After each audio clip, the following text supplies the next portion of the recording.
আসন্ন ২১শে জুলাইয়ের সমর্থনে প্রস্তুতি বৈঠক যুব তৃণমূলের। পূর্ব বর্ধমানের ভাতার ব্লক যুব তৃণমূলের উদ্যোগে রবিবার ভাতার বাজারের একটি অনুষ্ঠান হলে ২১শে জুলাইয়ের সমর্থনে প্রস্তুতি বৈঠকের আয়োজন করা হয়।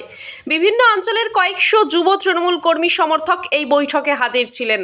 আগামী ২৬-এর বিধানসভা নির্বাচনের আগে এবারের ২১শে জুলাই শহীদ সমাবেশকে এক ঐতিহাসিক সমাবেশ গড়ে তোলার ডাক দিয়েছে শাসক দল তৃণমূল কংগ্রেস।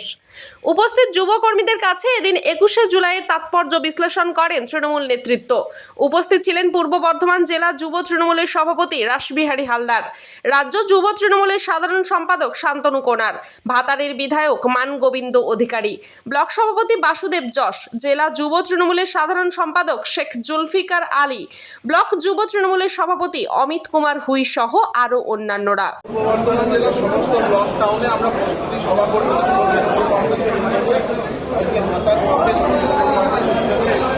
সবাই আমরা যাতে প্রচুর সংখ্যক কর্মীদের নিয়ে যেতে পারি পূর্ব বর্ধমান জেলা থেকে, তার উদ্দেশ্যেই আমরা নিয়ে যাবো এবং সমস্ত জেলার থেকে পূর্ব বর্ধমান জেলা সব থেকে বেশি কর্মী নিয়ে যাবো, সেটা আমরা বলতে পারি। কেন ২৬শে নির্বাচনের আগে এই ২১শে যে শহীদ দিবস কতটা তাৎপর্য এবং আবেগ কতটা রয়েছে? তাৎপর্যের উপরে আমাদের পুজো নেতা অভিষেক বন্দ্যোপাধ্যায় এবং নেত্রী মমতা বন্দ্যোপাধ্যায় সেখানে বক্তব্য রাখবেন। সেই বার্তাকে সামনে রেখে আমরা এলাকা এলাকায় কাজ করবো এবং আপনারা লক্ষ্য করে দেখেছেন আমরা প্রত্যেকটা বিধানসভা পূর্ব বর্ধমান জেলায় ২১-এর যে ফল ছিল তার থেকে ছাপিয়ে গেছে ২৪-এর লোকসভা নির্বাচন। এখন একটাই চ্যালেঞ্জ, দল আমাকে দায়িত্ব দিয়েছে ২৪-এর রেজাল্টকে ছাপিয়ে ২৬-এ পূর্ব বর্ধমান জেলা যাতে রাজ্যের মধ্যে সেরা জেলা হিসেবে পরিচিত। জেলায় জেলায় প্রতিযোগিতা বেড়েছে, মানে মার্জিন নিয়ে কত মার্জিন রাখছেন জেলা থেকে? দেখুন, আমরা যে বুথগুলো হেরেছি বিশেষ করে তাদের উপর, সেই বুথগুলোর উপর নজর, সেখানে কি কোনো উন্নয়ন খামতি আছে কিনা, সেখানে কেন কমেছে সেইগুলো আমরা পরীক্ষা করছি, কেন সেটা কম হয়েছিল সেটাকে রিকভার করে আমরা চ্যালেঞ্জ প্রত্যেকটা বুথে আমরা জয়লাভ। না, কত সংখ্যক মানুষ জেলা থেকে যাবে বলে মনে করছেন?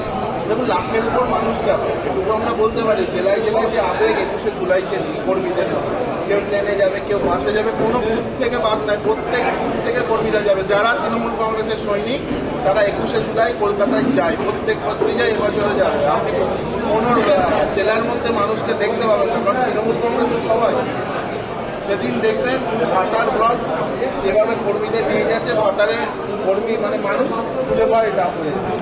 ভাতারের যুবকদের মধ্যে উৎসাহ কেমন লক্ষ্য করতে পারলেন? উৎসাহ প্রবল। আমাদের অভিভাবক হিসাবে মানুষরা কাজ সবসময় করে, গাইড করে, বকাঝকা করে এবং কীভাবে সংগঠনকে আরও মজবুত করা যাবে সেটা বলে। সবাই মিলে গাইড করে ভাতারে আমাদের এবং আমরা আশাবাদী এখানে এবারে ২১শে জুলাই তো একটা তাৎপর্যপূর্ণভাবে একটা আমাদের তৃণমূল কংগ্রেস কর্মীদের মধ্যে, বিশেষ করে যুব তৃণমূল কংগ্রেস কর্মীদের মধ্যে একটা ব্যাপক উদ্দীপনা রয়েছে এবং উৎসাহ রয়েছে।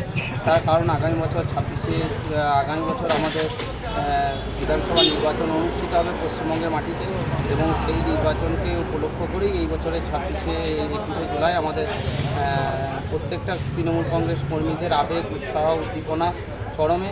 এবং আমরা আশা রাখছি আমাদের ভাতার বিধানসভার বিধায়ক মানগোবিন্দ অধিকারী এবং রাজ্য তৃণমূল যুব কংগ্রেসের অন্যতম সাধারণ সম্পাদক শান্তনু কোনারের নেতৃত্বে এই বছরও কাতারে কাতারে মানুষ ভাতার ব্লক থেকে ধর্মতলার উদ্দেশ্যে মমতা বন্দ্যোপাধ্যায়ের ডাকে উপস্থিত হবে এবং আগের বছরগুলোতে যে পরিমাণ আমরা কর্মী সমর্থক নিয়ে গেছি আমরা আশা রাখছি এই বছর তাকেও ছাপিয়ে যাবে এবং প্রচুর কর্মী সমর্থক আমরা এই বছর ভাতার ব্লক থেকে কলকাতার উদ্দেশ্যে রওনা দেব।